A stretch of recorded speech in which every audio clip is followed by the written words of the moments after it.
우리가 하나님의 말씀인 성경을 보면은 그 많은 인물들이 나오고 있는데 우리가 본받아야 할 사람이 있는가 하면 본받아서는 안 되는 그런 사람들도 있습니다.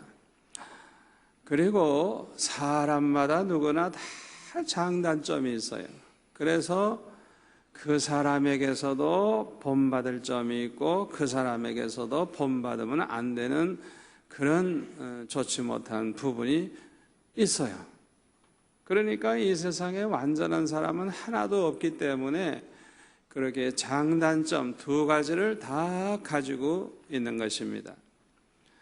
그런데 우리 안에도 똑같습니다. 우리 안에 다른 사람만 자꾸 보고 말할 게 아니고 우리 자신을 들여다보아도 역시 장단점이 있어요.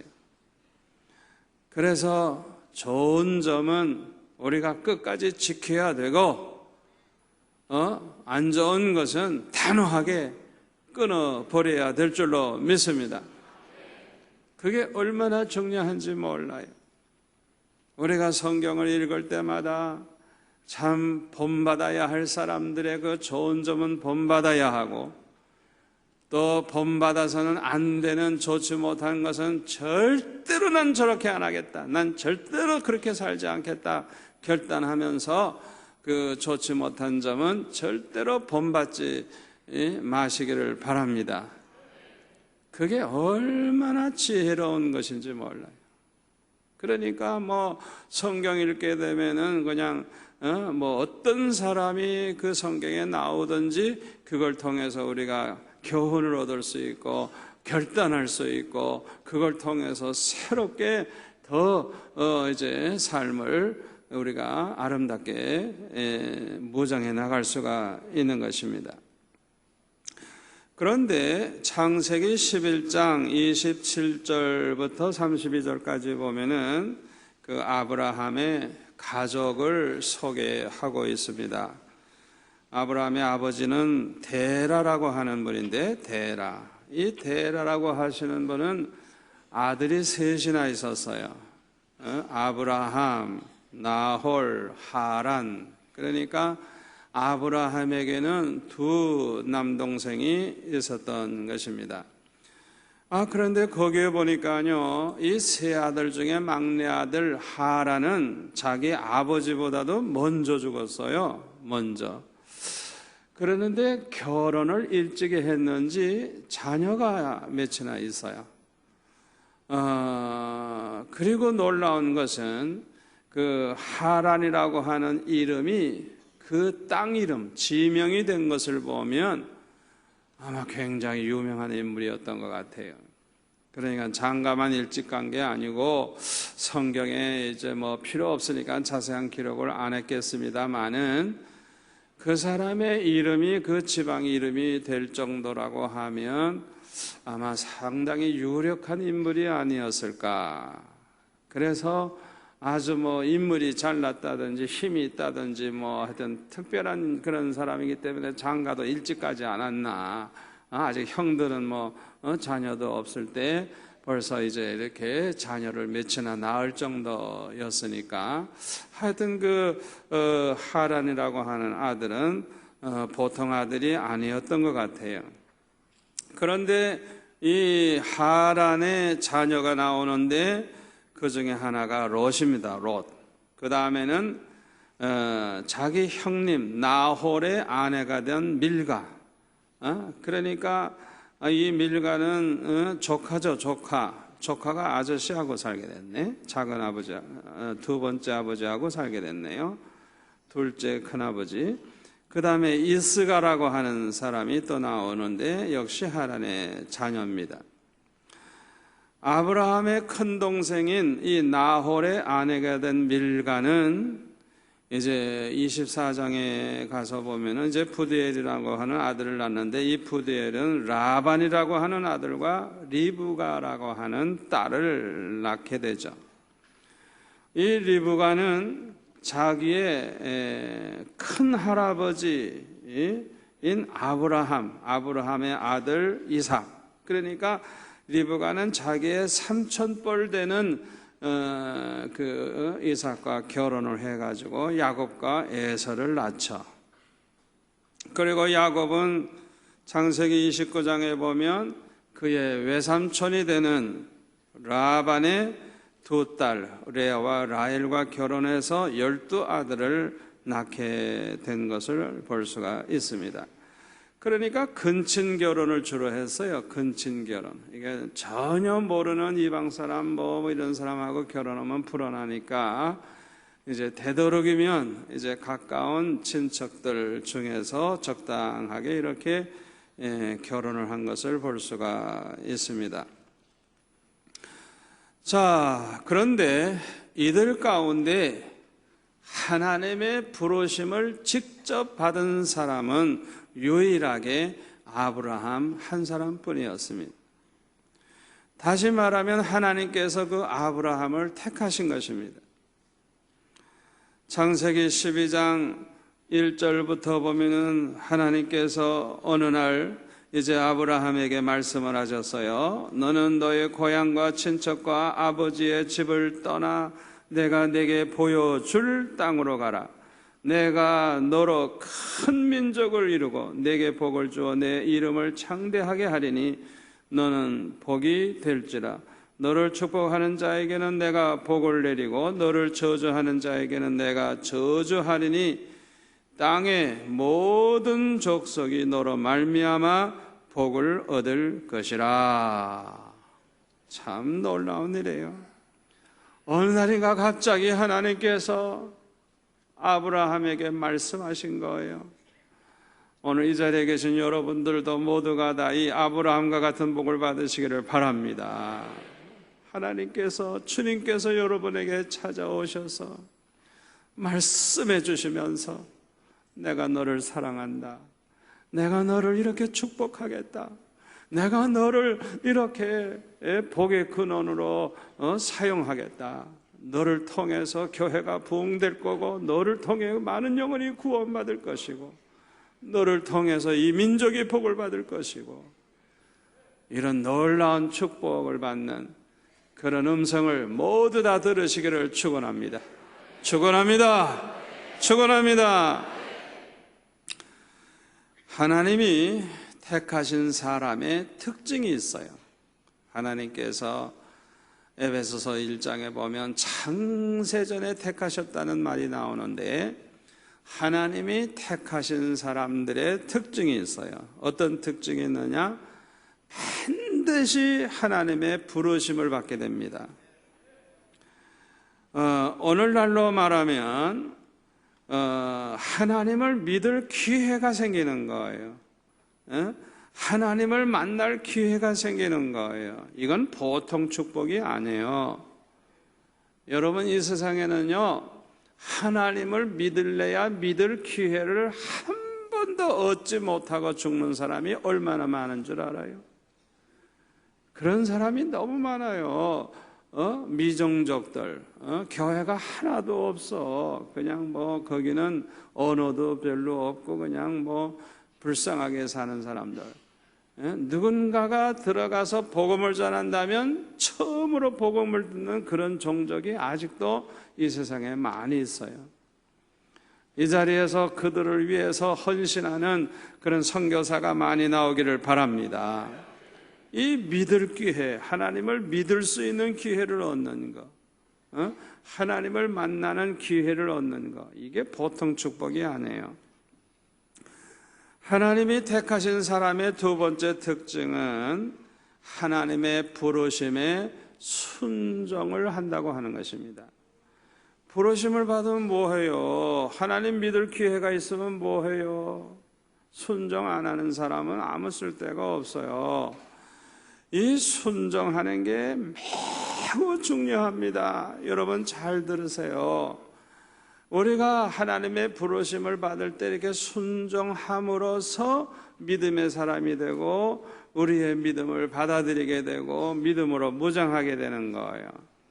그런데 잘 들으세요. 이 믿음이라고 하는 것은요, 순종하는 만큼 믿음이 커지는 거예요. 행함이 없는 믿음은 야고보서 2장에 보면 뭐라 그래서요? 죽은 것이라 그래서요. 영혼이 없는 몸이 죽은 것과 같이 행함이 없는 믿음은 죽은 거래요. 죽었어요. 그러니까 우리의 믿음은 무엇으로 나타나느냐? 행함으로 나타나요. 믿음이 좋아질수록 행실이 달라져요. 불순종하던 사람이 점점 더 말씀대로 하나님 뜻대로 순종하기 시작해요. 믿음이 자라나면 자라날수록 점점 더 하나님을 사랑해요. 하나님을 사랑하니까 하나님 뜻대로 살려고 그러고 하나님 뜻대로 순종하려고 하고 사랑하니까 어떻게든지 하나님 기쁘시게 해드리고 싶고 주님을 사랑하니까 주님 말씀대로 살고 싶고 주님 뜻대로 살고 싶고 그러니까 그 행동으로 나타나는 행동, 열매, 믿음의 열매, 열매가 보이는 거, 열매. 그러니까 우리가 예수 믿으면 구원받는다 이래가지고 자기가 믿는다는 것으로 그냥 안심하고 제멋대로 사는 사람들은 그거는 성경을 잘 못 알고 있는 사람이에요.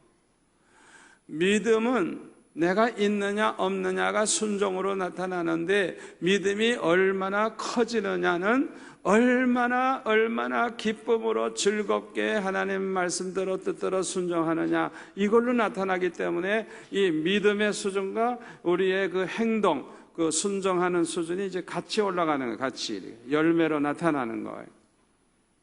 아멘.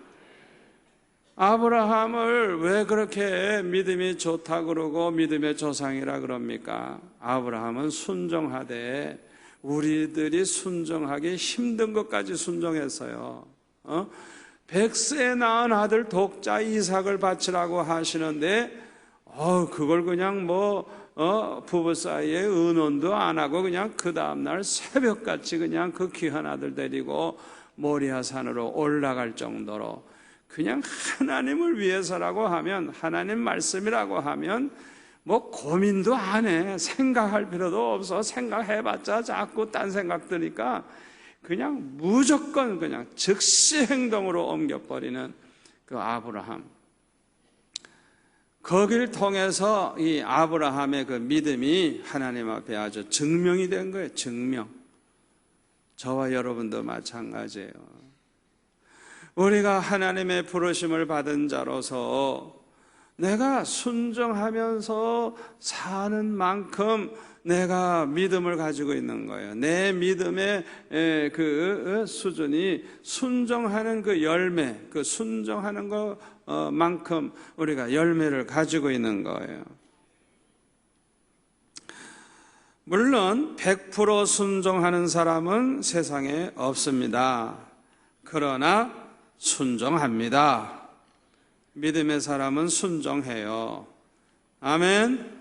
순종하는 만큼 그의 믿음은 자라납니다. 그래서 순종이 중요한 거예요.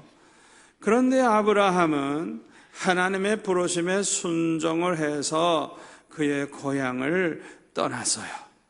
창세기 12장 4절의 말씀대로 아브라함은 하나님의 말씀을 따라갔다 그랬어요.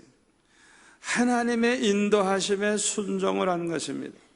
하나님 뜻대로 순종한 것입니다. 어디를 갔더니 너무 살기 좋아, 너무 먹을 것도 많고 너무너무 살기 좋아. 그러면 거기에다가 그냥 대궐 같은 집을 짓고 그냥 거기에서 잘 살 수 있잖아요. 물 좋고 경치 좋고 환경이 좋고 그러면은 얼마나 살고 싶겠어요. 그러나 아브라함은 그렇지 않았어요. 하나님이 말씀하시면 떠나라 하면 떠나는 거예요. 동으로 가라 하면 가는 거예요. 서로 가라 하면 서로 가는 거예요. 말씀만 쫓아가는 거예요. 하나님 말씀하시는 대로만 따라가는 거예요. 하나님 인도하시는 대로만 따라가는 거예요. 여러분, 이게 곧 아브라함의 믿음을 보여주는 거예요. 아멘. 저와 여러분이 지금까지는 어떻게 살아왔던지 오늘 밤 이 순간부터는 하나님의 말씀대로, 하나님 인도하시는 대로, 하나님의 뜻대로만 따라가는 쫓아가는, 순종하는 성도들이 되시기를 축원합니다. 그게 이제 아브라함과 같은 믿음으로 사는 거예요. 그리고 창세기 12장 7절 8절에 보면 아브라함은 이제 하나님의 인도하심을 따라서 가나안 땅에 이제 거하게 됐는데 아주 세 가지를 했어요. 특별히 7절 8절에 보면 첫째는 제단을 쌓았다. 제단을 쌓았다. 여호와를 위해서 제단을 쌓았다는 거예요. 참 이거 중요한 거예요.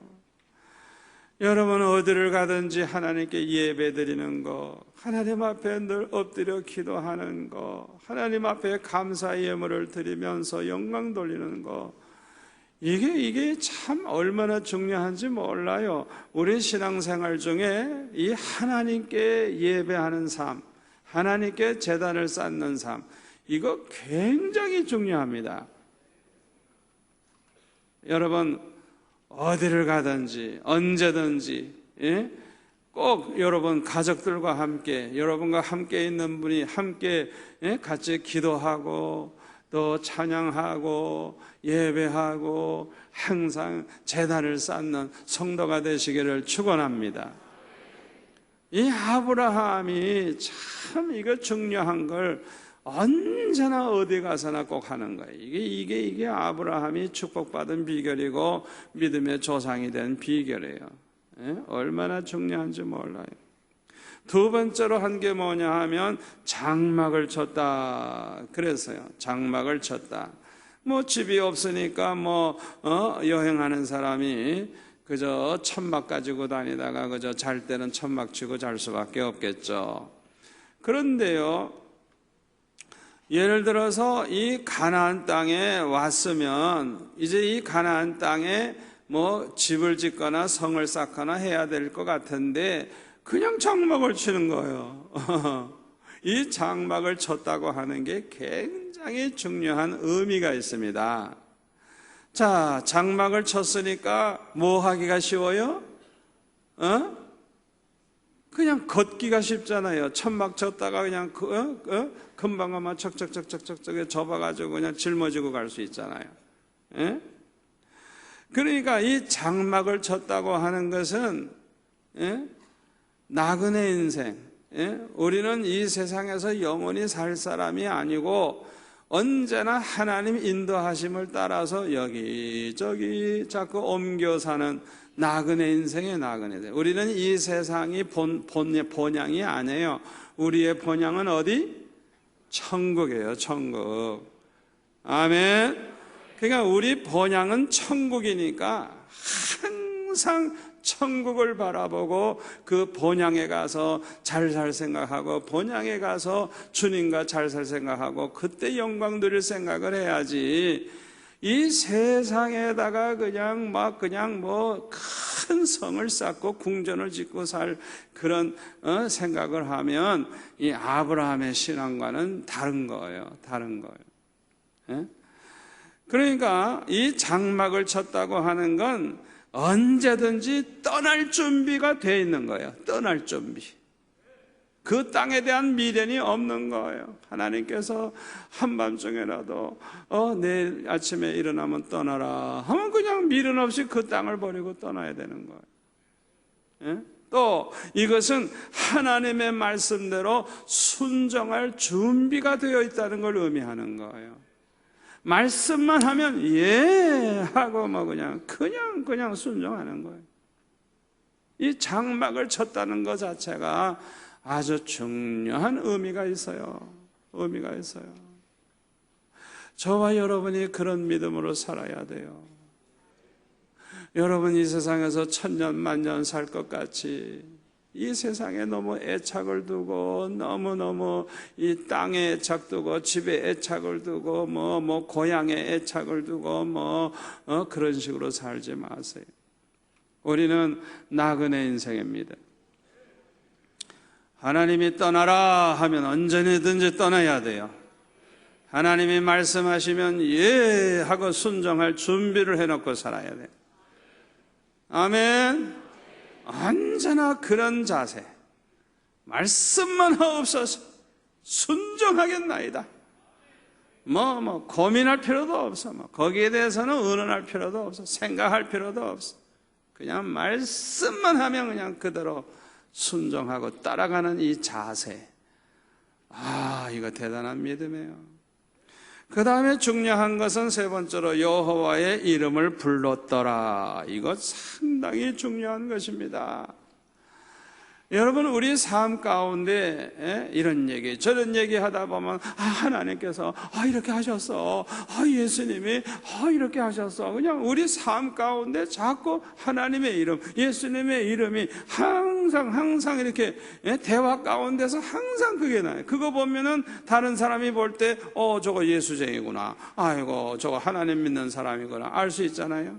그렇죠? 그래서 얘기하는 게 다르니까 대화 속에서 언제나 하나님의 이름이 대화 속에서 나오는 거예요. 대화 속에서 언제나 예수님의 이름이 나오고 교회란 말이 나오고 항상 그렇게 사는 사람, 이게 이제 그리스도의 향기를 풍기는 거예요. 지금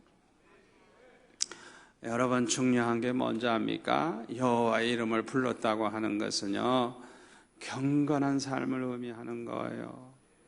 항상 그 머릿속에 하나님이 늘 떠오르는 거예요. 우리가 이 눈으로 보이는 이 세상만 바라보고 정신없이 사는 게 아니에요.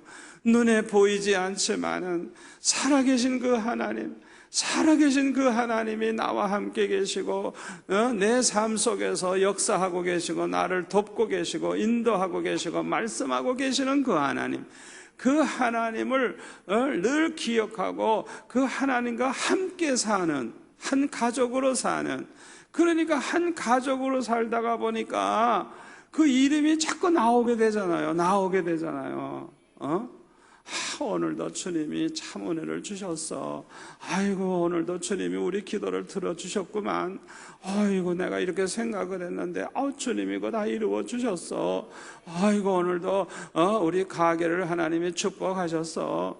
그냥 매사의 모든 걸 그냥 하나님과 연결시키고 주님과 연결시키고 항상 생각을 그렇게 하는 거예요. 그게 경건생활이에요. 아멘. 경건생활이에요. 운전을 하다가 그냥 사고 날 뻔했는데 그냥 아주 잘 어떻게 그냥 모면해서 아이고, 주님 감사합니다. 그것 때문에 또 주님 이름을 또 들먹이네. 아이고, 하나님의 은혜지. 아이고, 오늘 내가 죽을 뻔했는데 하나님의 은혜지. 할렐루야. 그렇게 사는 거예요. 얼마나 하나님이 기뻐하시겠어요. 아브라함의 이 세 가지 특징, 이것이 아주 매우 중요한 거예요.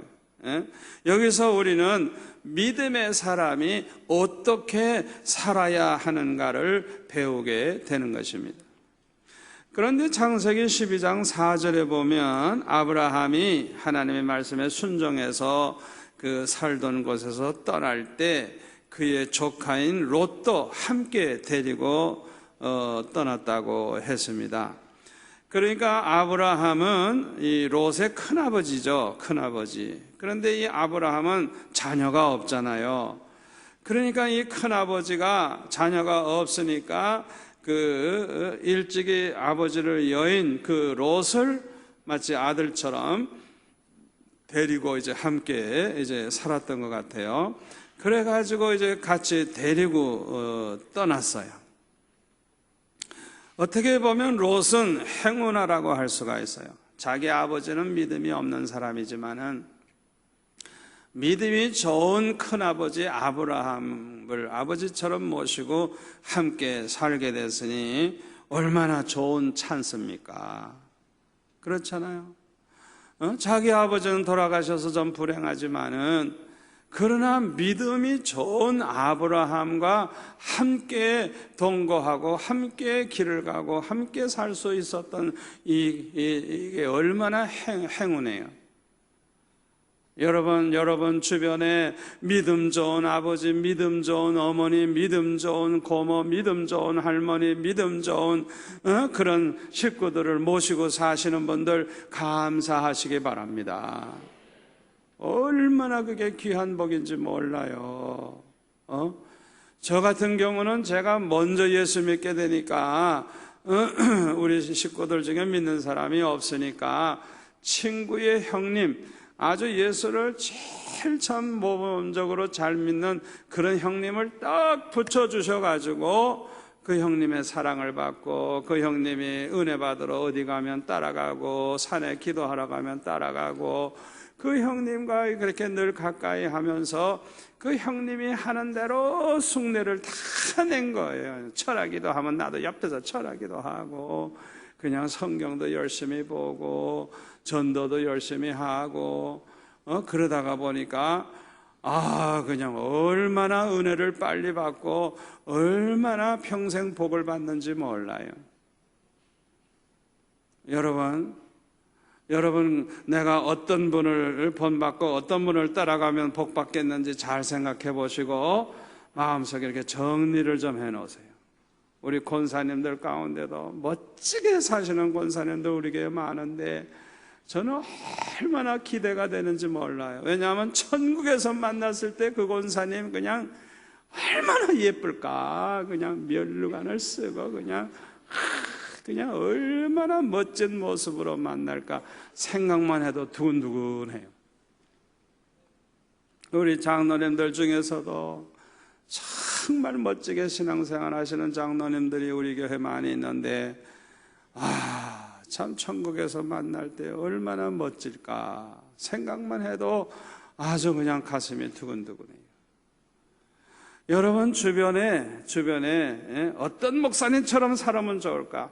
어떤 전도사님처럼 살아면 좋을까? 어떤 장로님처럼, 어떤 권사님처럼, 어떤 지사님처럼 살아면 좋을까? 그걸 딱 정리를 해놓고 그분들을 연구하면서 좋은 점만 본받을 좋은 점만 자꾸 뽑고 뽑아가지고 그냥 어떻게 해서든지 그 좋은 것은 아주 그냥 내 것으로 만들고 그래서 그러다 보면 더 훌륭한 사람 될 수 있어요. 할렐루야. 나쁜 건 쳐다보지도 말고 나쁜 거 가지고 뭐 비판할 필요도 없어요. 비판하다 보면 똑같은 사람 돼요. 그러니까 아예 나쁜 거는 그냥 덮어두고 좋은 것만 보고 좋은 것만 본받고. 이 롯은 말이죠. 아브라함과 함께 이렇게 동행했으니 이게 얼마나 행운아예요. 행운아예요. 그러므로 이 롯은 그의 삼촌인 그 아브라함을 가까이 모시고 살면서 어떻게 하나님을 섬기고 어떻게 신앙생활을 하는가를 아주 자세하게 평소에 보았을 거예요. 어떤 때는 아브라함과 함께 제단 쌓는 일을 도왔을 것이고 장막 치는 일을 할 때도 도왔을 거예요. 그러나 이 롯의 일생을 보면 아브라함과 다른 점이 너무 많다는 걸 알 수가 있어요. 우선 아브라함은 하나님을 만난 체험이 있었지만은 하나님의 부르심을 직접 받았지만은 그러나 롯은 그런 경험이 없어요. 하나님의 부르심 받지도 않았고 하나님을 만난 그런 사람이 아니에요.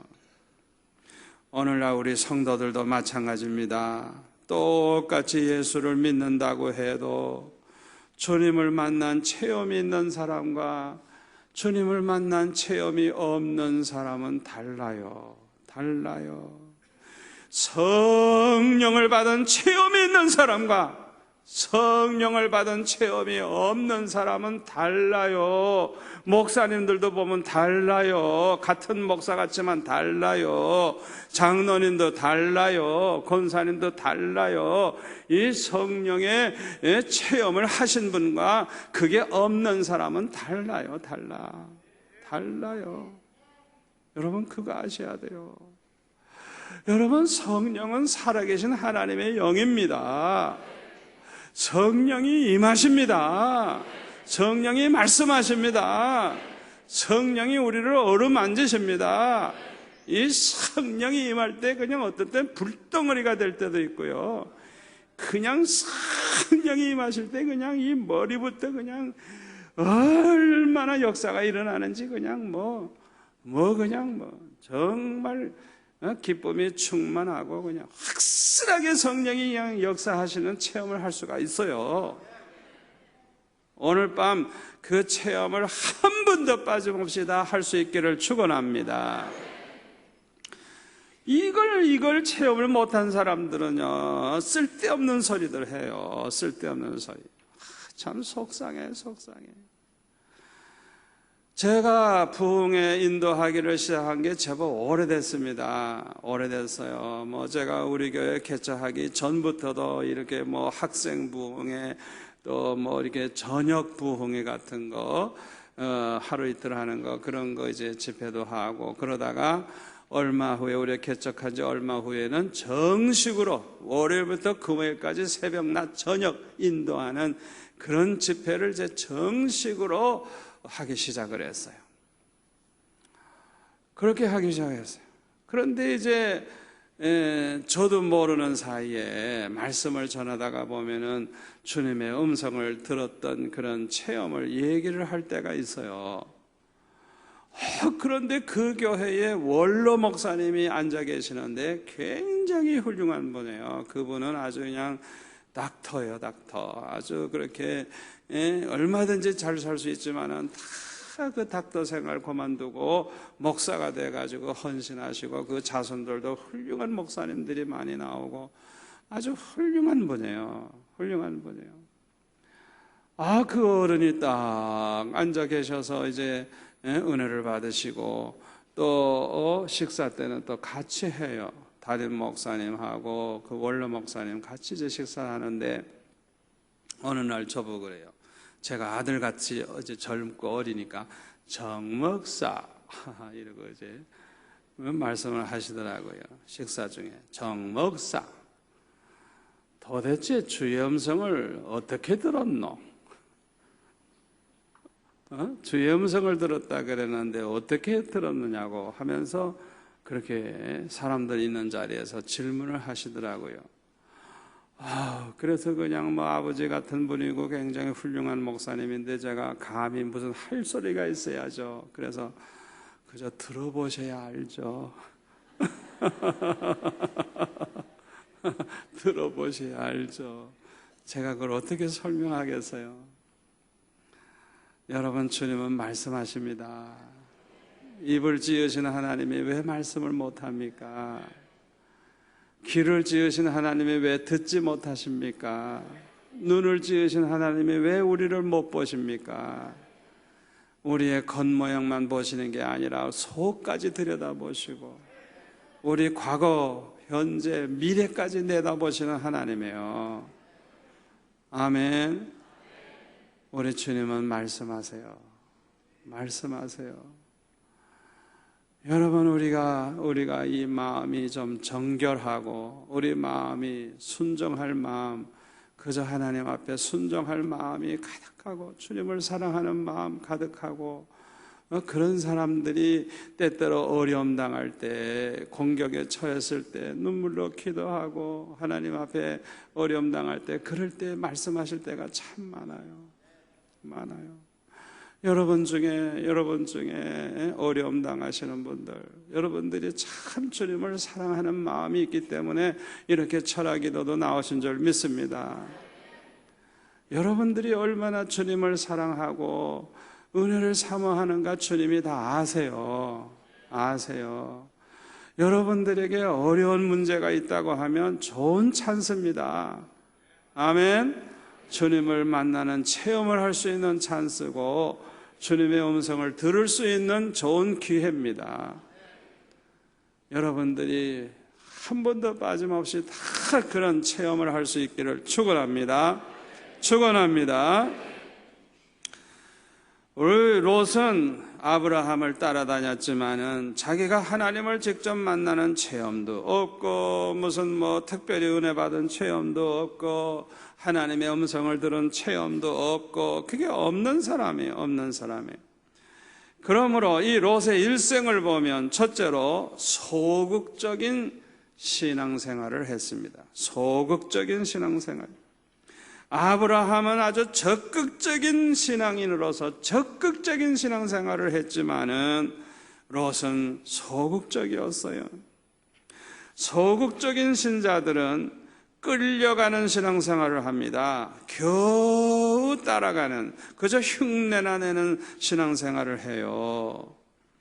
아브라함이 하나님 앞에 제단을 쌓을 때에 롯도 함께 도왔을 거예요. 그러나 롯이 아브라함과 헤어진 이후에는 한 번도 이 롯이 자기 스스로 하나님 앞에 제단 쌓았다는 성경 기록이 없어요.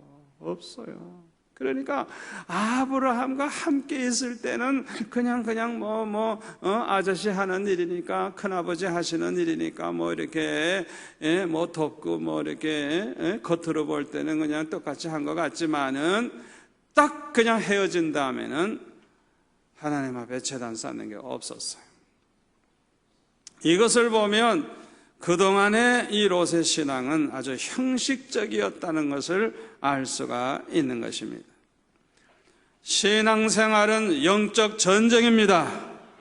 그러므로 적극적인 신앙생활을 하지 않고 소극적으로 신앙생활을 하면, 형식적인 신앙생활을 하면 여지없이 영적 전쟁에 패할 수밖에 없습니다.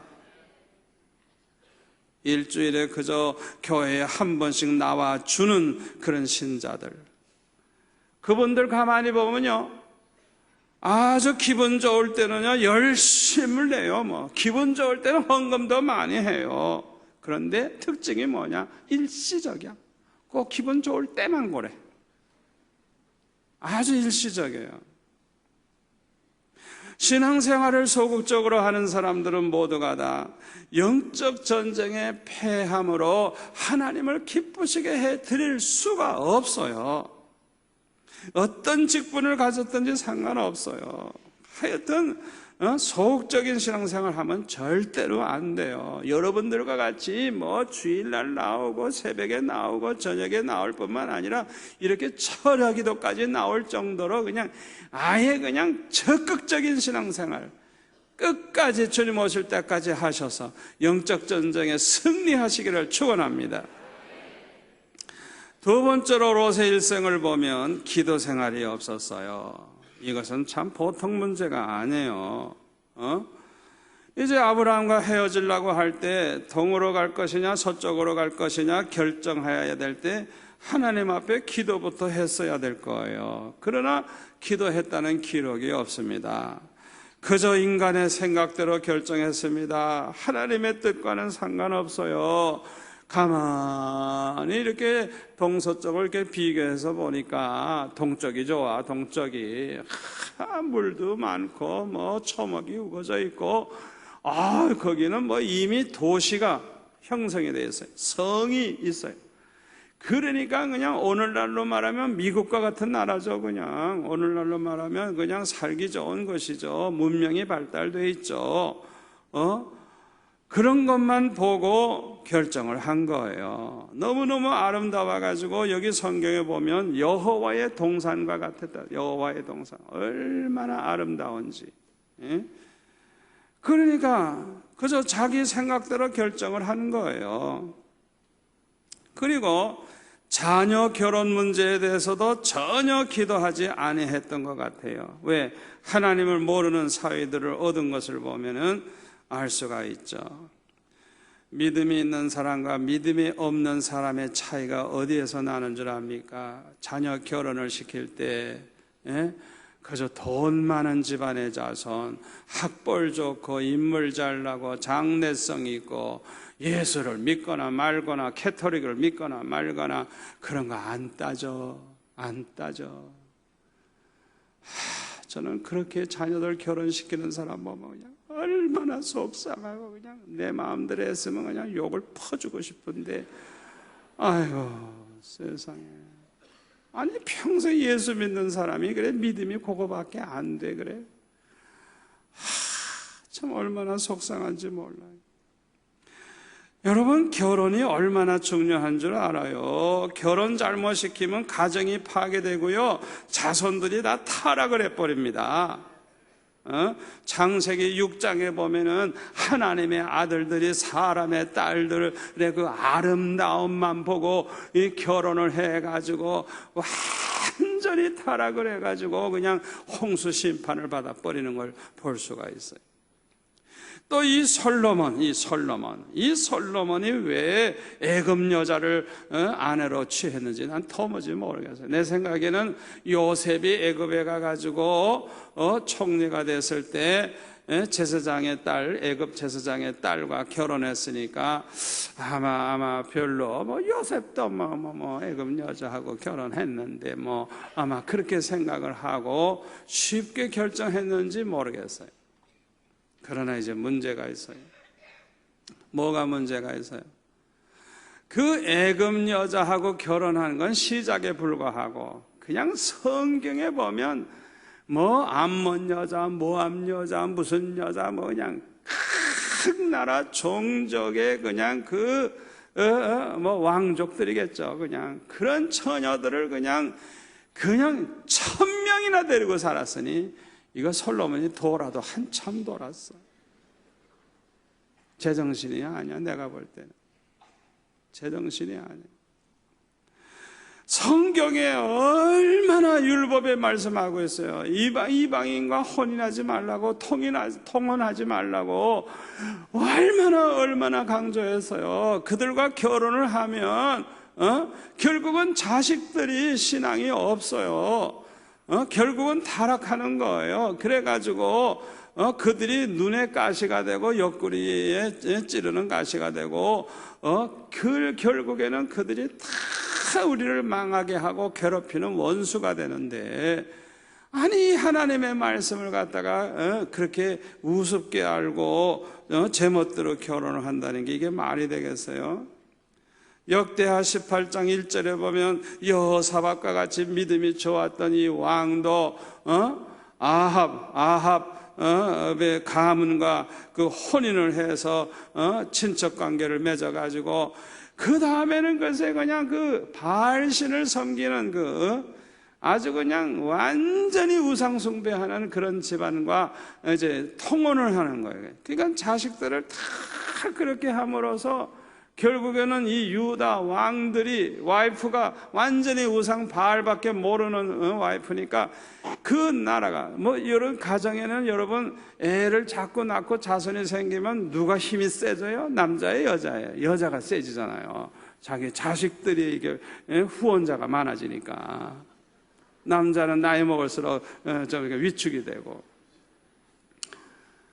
그런데 그래서 이 우상 숭배하는 이런 여자들을 이제 데리고 와서 이렇게 그렇게 그냥 완전히 그렇게 혼인을 계속 그렇게 하니까 그게 아주 결정적으로 유다를 망하게 하는 겁니다. 그렇게 무서운 겁니다. 그냥 그 집안을 망하게 하고 후손을 망하게 하고 나라를 망하게 하고 민족을 망하게 하고 그냥 얼마나 이게 비극을 가져오는지 몰라요. 믿음이 없는 여인들과 결혼한 남자들 평생 신앙생활 제대로 못해요. 그냥 밤낮 그냥 미지근하고, 또 자녀들이 믿음이 별로 없어. 그리고 이혼한 가정이 너무 많아. 그런 집안에서 생긴 자손들은 이혼을 많이 해. 또 교회에 덕을 세우지를 못해요. 세상적인 축복은 받을 수 좀 있을지 모르지만 신령한 축복을 받은 사람은 찾기 참 힘들어. 그런 분들 보면 세상적으로는 괜찮은 것 같은데 영적으로 보면, 신앙적으로 보면 아주 제대로 훌륭하게 사는 사람이 너무 적어. 우리 수영로교회 나오는 분들 빼놓고는 다 형편없는 것 같아요. 너무너무 참 힘드는 걸 볼 수가 있어요. 우리 교회 어느 여집사는요, 아주 늦게 아들을 하나 얻었어요. 그러니까 그냥 자녀가 그냥 없다가고 자녀 하나 생기니까 그냥 얼마나 귀하게 기르는지 말도 못해. 그냥 금이냐 옥이냐 그냥 벌벌벌벌 떨면서 아들을 기르는데, 이 아들이 어디를 다치거나 아프면 그냥 눈물부터 나와. 그냥 막 울고 불고 그냥 교육자들에게 전화를 하고 한밤중에도 야단 법석을 떨고. 하여튼 교육자 형편 생각 안 해. 무슨 잠자든지 말든지 그냥 자기 아들이 귀하니까 그냥 전화를 해대고 그냥 막 울고 불고 난리를 치고, 그러면서 자기는 기도 안 해.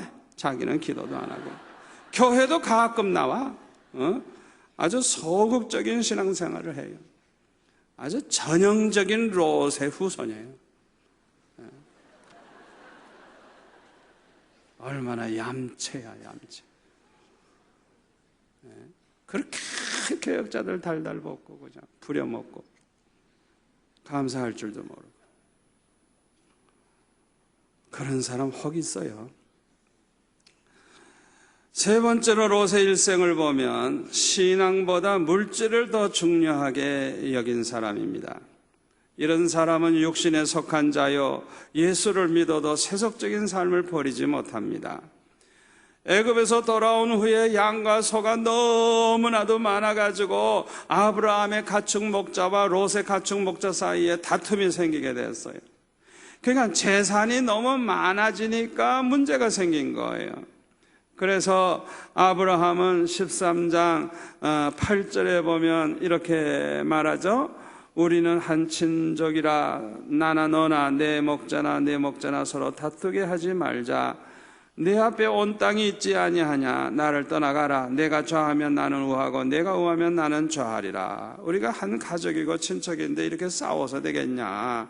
여기 넓은 땅이 있으니까 우리가 이 좁은 데서 바글바글 하지 말고 이제 같이 살지 말고 우리가 좀 이렇게 떨어져 살면서 그냥 그렇게 좋은 관계를 갖도록 이제 그렇게 이야기를 한 것이죠. 이때 롯은 10절에 보면은 눈을 들어 요단 지역을 바라본 즉 소알까지 온 땅에 물이 넉넉하니 여호와께서 소돔과 고모라를 멸하시기 전이었으므로 여호와의 동산 같고 애굽 땅과 같았더라. 그러므로 롯이 요단 온 지역을 택하고 동으로 옮기니 그들이 서로 떠난지라. 아브라함은 가나안 땅에 거주하였고 롯은 그 지역의 도시들에 머무르며 그 장막을 옮겨 소돔까지 이르렀더라 그랬어요. 그런데 문제가 뭐예요? 요 13절이 문제예요. 소돔 사람은 여호와 앞에 악한 사람들이에요. 하나님 믿지 않아요. 아주 악한 사람들이에요. 그리고 큰 죄인이었더라. 그러니까 그냥 우상 숭배할 뿐만 아니라 너무너무 음란하게 살고 너무너무 더럽게 살고 그냥 하나님 앞에 아주 큰 죄인이었다는 거예요.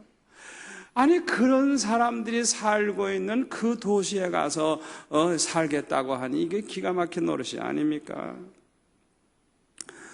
그러니까 이렇게 물 좋고 문명이 발달된 도시가 있는 지역을 택하였으므로 육신적으로는 살기가 좋았을 거예요. 그러나 영적인 면에 있어서는 아브라함과 살 때와는 정반대야. 그냥 눈에 보이는 거, 인간들이 살아가는 것 자체가 그냥 음란하고 더럽고 우상숭배하면서 그냥 안 보는 게 좋은 것들만 보면서 하는 그런 데로 갔으니 이게 보통 문제입니까?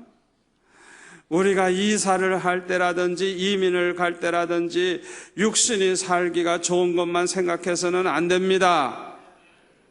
여러분, 우리 육신이 살기 좋은 것도 좋지만은 그거보다 더 중요한 것은 어떻게 하나님을 잘 섬기면서 영적 축복을 받을 것인가, 이걸 더 중요하게 해서 여겨야 됩니다. 아멘. 그러나 롯은 그런 믿음이 없었어요. 믿음이 작은 사람은요, 믿음이 얼마나 귀하다는 걸 몰라. 예? 믿음이 작은 사람은 믿음이 얼마나 귀한 걸 몰라. 여러분, 믿음이 얼마나 귀합니까? 믿음. 우리가 소유하고 있는 모든 재산과 보물보다도 더 소중한 게 우리가 가지고 있는 믿음입니다. 믿음. 믿음보다 더 소중한 보배가 어디 있어요? 세상 보배로 얻을 수 없는 가장 귀한 것은 믿음으로 얻습니다. 믿음으로 얻어요. 믿음으로 구원받습니다. 믿음으로 영생을 얻습니다. 믿음으로 하나님의 자녀가 됩니다. 믿음으로 천국 시민이 됩니다. 믿음으로 구하면 다 받는다 그랬습니다. 믿음으로 살면 아브라함의 자손이 됩니다. 믿음으로 살면 복의 근원이 됩니다. 아멘. 그런데 믿음이 작은 사람들은 이 신앙생활에는 별로 관심이 없고 그저 돈 버는 거, 출세하는 거, 육신의 향락을 누리며 잘 사는 거, 그냥 그런 데만 관심이 많아요. 이런 사람들이 육신에 속한 자요, 그리스도 안에서 어린아이요, 젖이나 먹고 밥은 감당치 못하는 자들이죠. 여러분은 신앙보다 물질을 더 중요하게 생각합니까? 아니면 물질보다 신앙을 더 중요하게 생각합니까? 여러분 이 시간 자기 스스로 한번 생각해 보시고 다짐을 하세요. 다짐을 하세요. 나는 남은 여생 물질보다도 신앙을 더 소중하게 여기겠습니다 하는 결단을 내리시기를 축원합니다. 네 번째로 롯의 일생을 보면 끝까지 세속적인 것을 끊어버리지 못했어요. 롯의 아내는 소돔 고모라에 대한 미련을 버리지 못해서 뒤를 돌아보지 말라고 했는데도 돌아다 봤다가 소금기둥이 됐죠. 또 믿음이 없는 그런 소돔 고모라 청년을 사위로 삼았어요.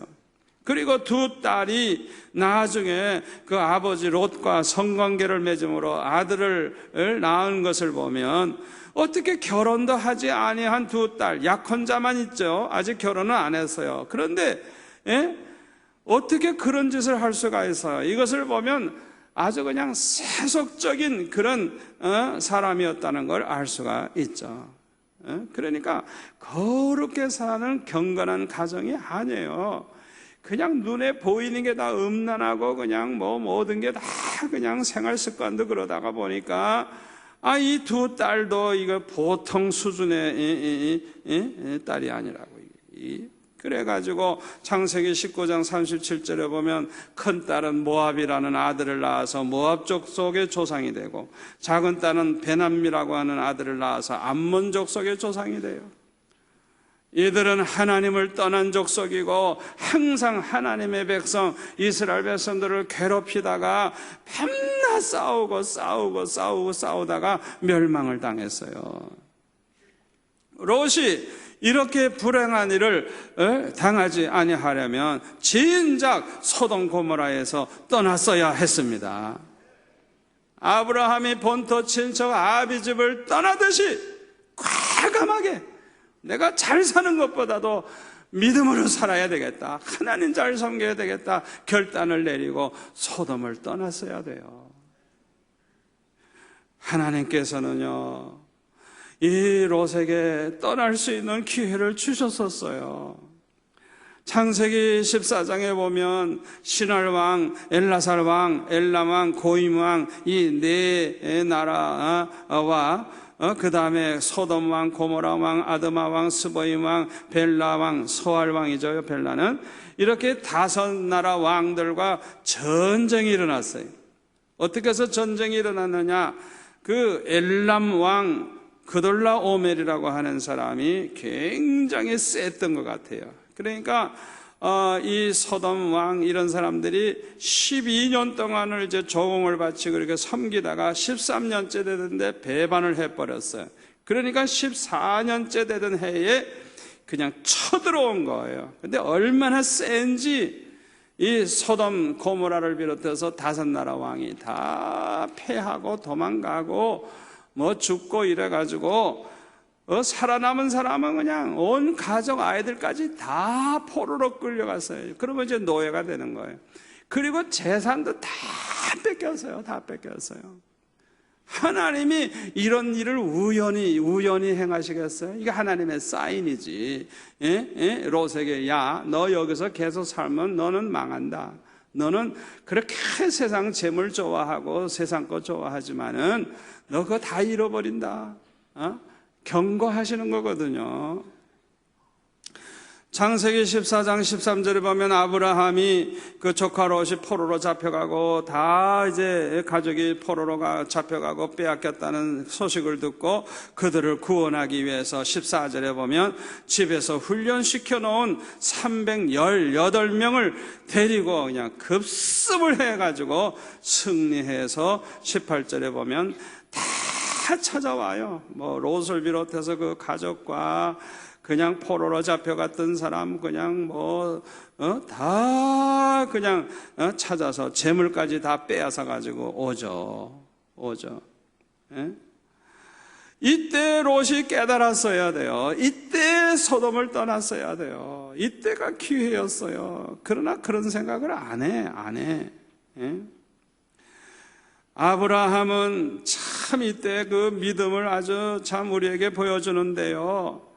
여러분 생각해 보세요. 318명을 데리고 쳐들어가서 그 수만 명, 수십만 명인지 모르는 그 군대를 어떻게 그렇게 담대하게 칠 수가 있어요? 그건 믿음이 아니면 하나님이 함께 하시는 증거가 없이는 못합니다. 또 하나는 희생적인 사랑, 죽음을 무릅쓰고 자기 조카로과 가족을 살리고자 하는 그 사랑이 없이는 못하죠. 참 이 아브라함의 믿음이 대단합니다. 그리고 14장 20절에 보면 승리하고 돌아왔을 때 그 많은 재물 그 중에 11조를 먼저 하나님의 제사장 멜기세덱에게 드리는 걸 볼 수 있어요. 이 믿음의 사람 멋지죠. 멋져. 우리 교회 집사님들도 보면은 그냥 큰 돈을 딱 벌으면 그냥 11조 먼저 딱 떼가지고 그냥 저한테 가져오는데, 이야, 참 대단해. 아브라함의 신앙. 먼저 하나님을 생각하고 하나님께 감사하고 하나님께 11조 드리는 이런 신앙을 본받으시기를 바랍니다. 그리고 22절부터 24절까지 보면 소돔 왕이 뭐라 그럽니까? 자기네들 살려준 것만 해도 고마우니까 재물은 다 아브라함 보고 가지래요. 그랬더니 아브라함이 너에게 속한 건 실 한 톨도 안 갖겠다 그랬어요. 이유가 뭐예요? 그 재산 가지고 난 다음에는요, 아브라함이 아무리 잘 살아도 하나님의 축복으로 잘 산다는 말을 못 들어요. 소돔 왕이 준 그 재물 그거 가져라 했던 그 재산으로 부자 돼서 잘 사는 줄 알아? 그러면 하나님이 받으셔야 할 영광을 인간이 받게 되잖아요. 소돔 왕이 받게 되잖아요. 그러니까 아브라함은 너에게 속한 거는 실 한 톨도 내가 받지 않겠다. 이야, 얼마나 멋져요. 여러분, 우리가 하나님의 영광을 위해서 물질을 포기할 수 있어야 돼요. 신앙을 위해서라고 하면 못 사는 걸 각오해야 돼요. 아멘. 하나님을 기쁘시게 하기 위해서는 단호하게 모든 걸 포기할 수 있어야 돼요. 마지막 다섯 번째로 롯의 일생을 보면 하나님을 첫째로 사랑하지 아니했어요. 아브라함은 하나님을 첫째로 사랑했지만 롯은 그렇지가 않았어요. 이것이 아브라함과 롯의 믿음의 차이예요. 우리에게는 무엇이 먼저입니까? 하나님이 먼저입니까? 돈이 먼저입니까? 하나님의 나라가 먼저입니까? 세상이 먼저입니까? 우리가 물질이 먼저입니까? 하나님이 먼저입니까? 하나님의 일이 먼저입니까? 세상 일이 먼저입니까? 우선순위가 어떻게 되어 있나 우리 한번 생각해 보세요. 또 우리는 무엇을 가장 중요하게 생각합니까? 하나님을 위한 것, 나를 위한 것, 세상을 위한 것 중에 무엇을 가장 중요하게 생각합니까? 오늘 이 자리에 계신 여러분들은 하나님을 위한 것을 가장 소중하게 여기시는 줄 믿습니다. 하나님을 첫째로 사랑하는, 하나님의 일을, 하나님 섬기는 일, 하나님을 위한 일을 가장 중요하게 그렇게 생각하고 살아가는 저와 여러분이 되시기를 축원합니다. 축원합니다.